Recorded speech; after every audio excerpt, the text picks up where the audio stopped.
Olá, boa noite. Programa Corpo e Mente está no ar. Hoje a gente vai falar sobre o mundo online, sobre as redes sociais.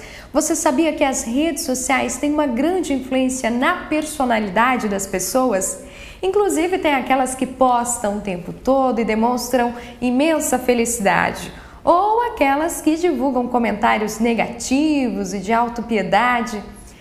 Para falar sobre esse assunto, eu trago a psicóloga Fabiana Vieira. Seja muito bem-vinda ao nosso programa. Obrigada, Fran. Então, Fabiana, vamos começar falando mais sobre a questão da personalidade, que muita gente ainda tem dúvidas, tem uma idade específica, até uma idade específica, em que a personalidade é formada. Então, existe muita essa construção, né, de que a personalidade ela se consolida no final aí da infância, com 7 anos, 8 anos, e que depois ficou uma coisa rígida e não muda mais. E, em verdade, a gente está sempre em construção. Então, é claro que uma pessoa de 50 anos, a não ser que ela passe por um acidente, por um trauma, dificilmente uma pessoa de 50 ou 60 anos vai ter uma reviravolta e mudar drasticamente de comportamento. Mas o que é a personalidade? É como o indivíduo se apresenta para o outro. Né? Como é que eu me manifesto? Eu sou uma pessoa extrovertida, eu sou uma pessoa tímida, eu sou uma pessoa mais reservada, que não gosta de falar de mim para os outros, eu falo bem em público, eu prefiro atividades ao ar livre, eu gosto mais de ficar em casa, eu sou festeiro. Então, essas são características que a gente diria de personalidade, como eu me mostro.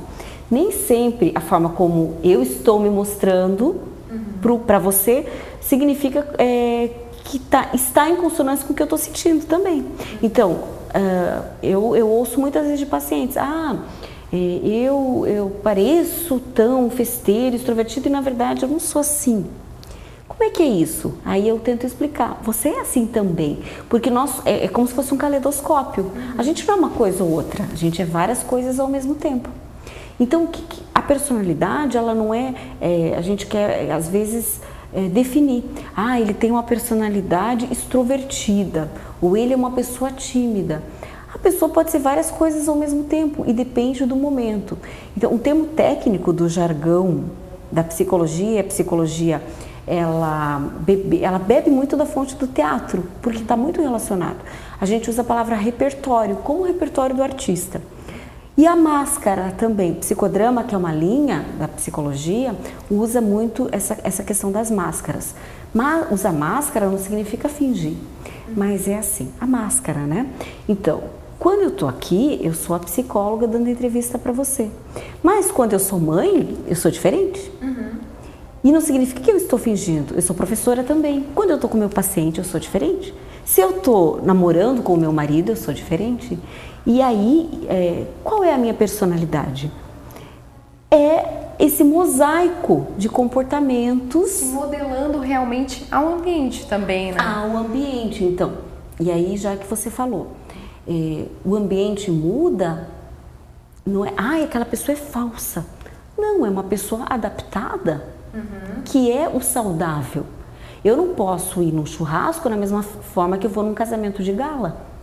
Então, realmente, a personalidade ela é moldada diante do ambiente. Mas, claro, aquela fase inicial é crucial também, já que a gente está falando de personalidade, né? É claro que sim. A gente não pode também dizer que os anos iniciais, aí do 0, o bebê, a fase do bebê, a relação que o bebê tem com a mãe ou com o cuidador. A gente chama mãe, mas é o cuidador, né? A pessoa que cuida.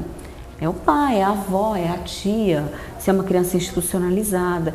Então, isso vai ter reflexo, sim, na forma como o desenvolvimento dessa personalidade vai ocorrer.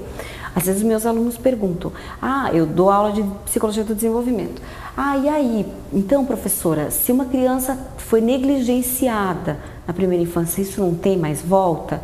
Porque isso tem desdobramentos na personalidade. Sim. É muito rígido a gente dizer que não tem mais volta. Que triste seria, né? Porque aí se você foi abandonado até um ano e depois, se você foi extremamente amado, aí você vai ficar com esse trauma, né? Com esse trauma, com esse estigma de abandono para sempre. Não, isso solúvel ao longo do tempo. Mas é claro que tem repercussões. O cérebro humano ainda é uma incógnita.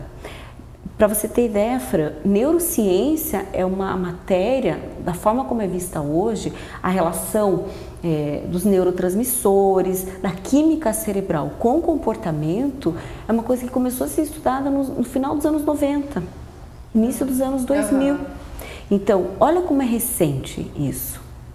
Então, realmente... Tem muita coisa ainda para se desvendar. Para se desvendar. Então, não tem como eu te falar assim, não, o que a criança viveu até os 5 anos é crucial na vida dela. É extremamente importante, mas é definitivo? Não tenho como te dar essa resposta, porque cada um de nós tem uma história. Pode ser que sim, pode ser que não. Até porque também tem gente que acabou vivendo em um ambiente familiar que a gente pode considerar que não é tão agradável, às vezes viveu com pais separados, alguma coisa nesse sentido, e independente, a pessoa tem uma personalidade que a gente considera forte, uma personalidade de pessoa mais gente fina, né, que a gente considera aquelas pessoas que realmente ainda respeitam os outros, apesar de tudo que já enfrentaram. Você está falando de uma coisa chamada resiliência.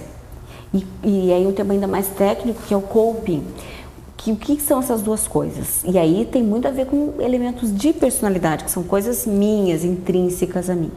A resiliência vem da física e é um termo que a psicologia roubou da física, que é o quanto de resistência um material tem. Então, por exemplo, o diamante é extremamente resistente, né? Para eu quebrar um diamante vai ser muito mais difícil do que quebrar um outro material.